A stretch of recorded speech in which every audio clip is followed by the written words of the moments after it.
You know what completely opened my eyes about grandparents and their grandchildren? I was at my neighbor's barbecue last month when I met this grandmother who told me something that honestly blew my mind. She said, "My grandson just bought his first house. He's 16." I thought she had to be joking, but she wasn't. This kid makes more money each month than most people make in a year.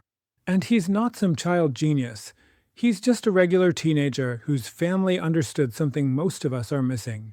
That conversation sent me down this rabbit hole, and what I discovered changed everything I thought I knew about the relationship between grandparents and grandchildren. See, there's this 15-year-old boy making $60,000 a month from videos about his favorite game. A 14-year-old girl who just solved an engineering problem that stumped professionals for 30 years. They're kids whose grandparents figured out something the rest of us missed. Here's what hit me like a ton of bricks. I've been thinking my biggest contribution was being the sweet one who doesn't interfere. But these kids? They actually need us more than anyone else right now. When was the last time someone looked at you and said, "I couldn't do this without you"? Because that's exactly what your grandchild is waiting to hear from you. This is going to sound weird, but stay with me. Do you remember being young in the 60s and 70s? That feeling that something wasn't quite right with the world? You questioned everything. You wanted to change things. You had this fire inside you. I was talking to my friend Linda about this, and she said something that gave me chills. She said, "What if we didn't lose that fire? What if we just put it aside to raise our families and build our lives?" Because here's what I'm seeing. Our grandchildren were born with that same fire. Only they don't have to fight the system like we did. They can actually create something completely new. But they need someone who remembers what that fire feels like. That someone is us. Want to know what's been keeping me up at night? I keep meeting parents who are absolutely stressed out about their kids. They're saying things like, "My child won't pay attention in school." They seem so scattered. They're not interested in anything normal. And I used to think, well, that's between them and their parents. Not my place to interfere. But then I started really watching these kids, and I realized something that kind of shocked me. What we're calling normal today feels completely meaningless to them. The world we're trying to squeeze them into? It's already outdated in their minds. These children weren't born to serve that old system. They were born to build something entirely different. And honestly, the system knows this. That's why we're seeing so many kids labeled with disorders and put on medication. This statistic horrified me. Every 10th child in America is on concentration medication right now. Every 10th child. We're literally medicating away the very thing that makes them special. But here's where it gets hopeful, and this is why I had to make this video. We've already navigated the system's maze. We know something the worried parents don't know yet, that perfect grades don't guarantee happiness. And when a kid rebels or seems different, it doesn't mean they're broken. My friend Carol told me about her grandson who was acting out in school. Instead of panicking, she asked him, "What would you rather be doing right now?" He said, "Building things with my computer." She bought him some basic programming software. 2 years later, he's making more money than his dad. That conversation changed his entire life path. One question from someone who wasn't afraid. Let me share some stories that honestly made my jaw drop. There's this 14-year-old boy in Austin whose parents were worried sick because all he wanted to do was make videos about his favorite game. His grandmother said, "What if we just see where this goes?" Now, and here's what's beautiful about this, he wakes up every day excited to work. He's not dragging himself to a job he hates. He found his natural talent early, and yes, he happens to earn $60,000 a month, but more importantly, he's genuinely happy. His parents went from worried to amazed in less than a year. A 15-year-old girl in Denver couldn't focus in physics class.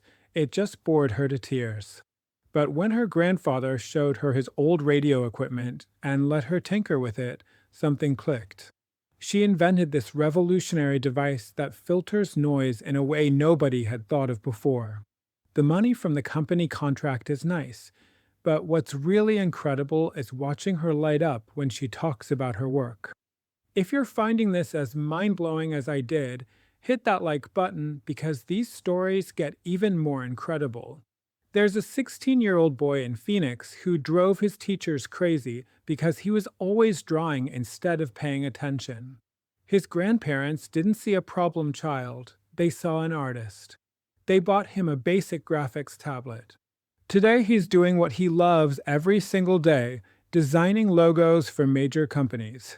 The financial success followed naturally because he was already doing what he was born to do. And this one still gives me chills. A 17-year-old in Seattle who teachers wrote off as a lost cause because he was always wasting time on his computer. But his grandfather actually looked at what he was doing. The kid wasn't just playing games, he was creating programs, building applications.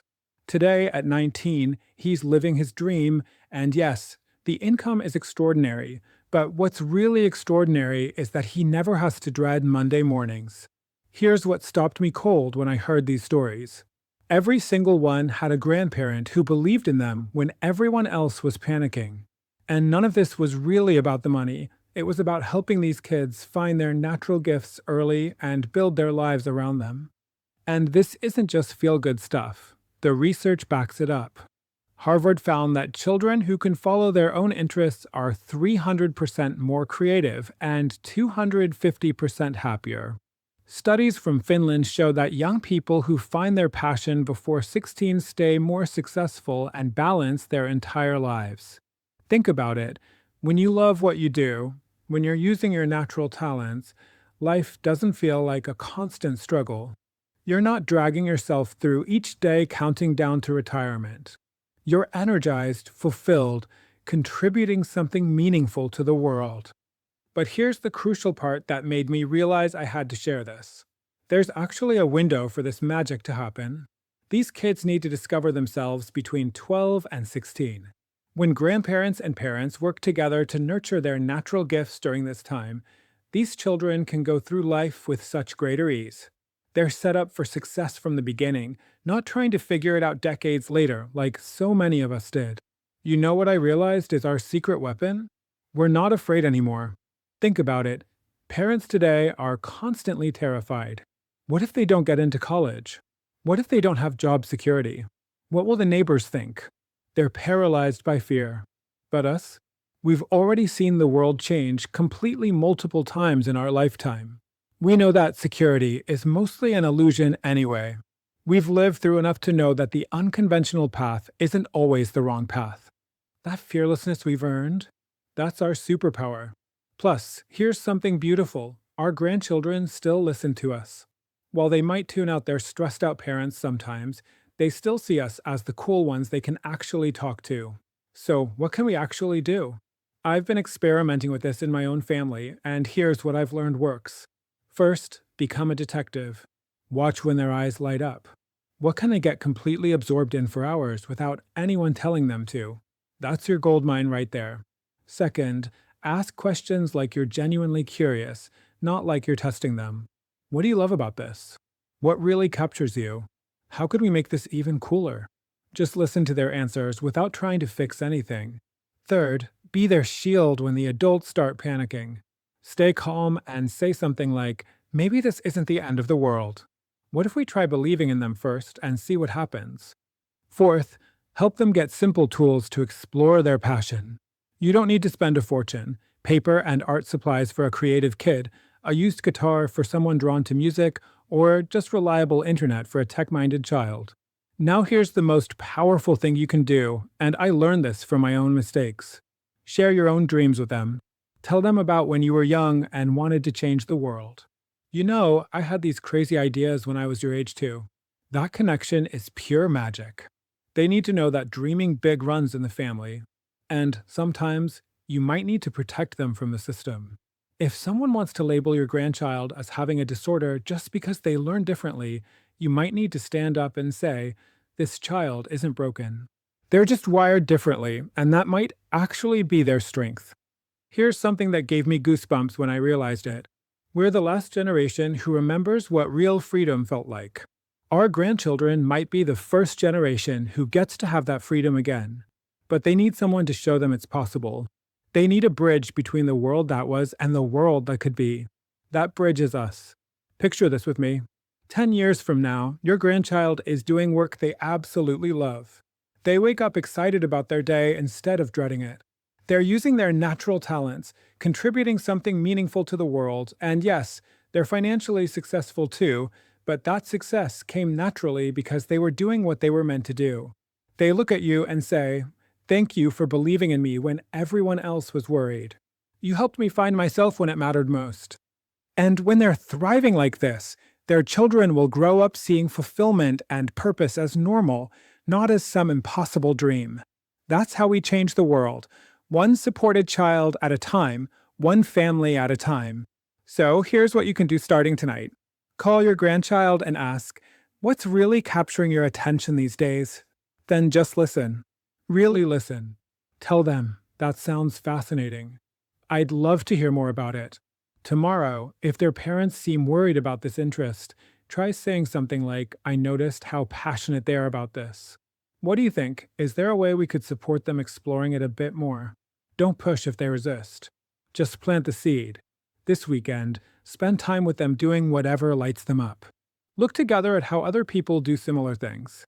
Ask, "What would it take to get even better at this?" But honestly, we can't wait much longer. These children need us now, while they're still in that crucial window between 12 and 16. I know this might feel overwhelming, or like you're stepping into territory that isn't traditionally yours. But here's what I've learned. You're not just grandparents anymore. You're the bridge to a completely different kind of future. The most beautiful legacy you can leave isn't money or property.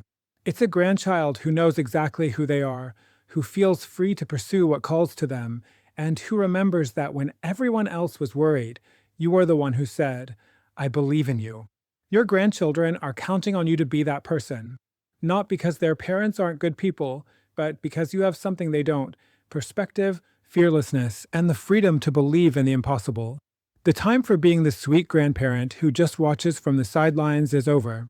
It's time to be the hero of their story. I'd love to hear from you in the comments. What passion have you noticed in your grandchild that has everyone else worried? Let's start a conversation about how we can support these incredible kids together.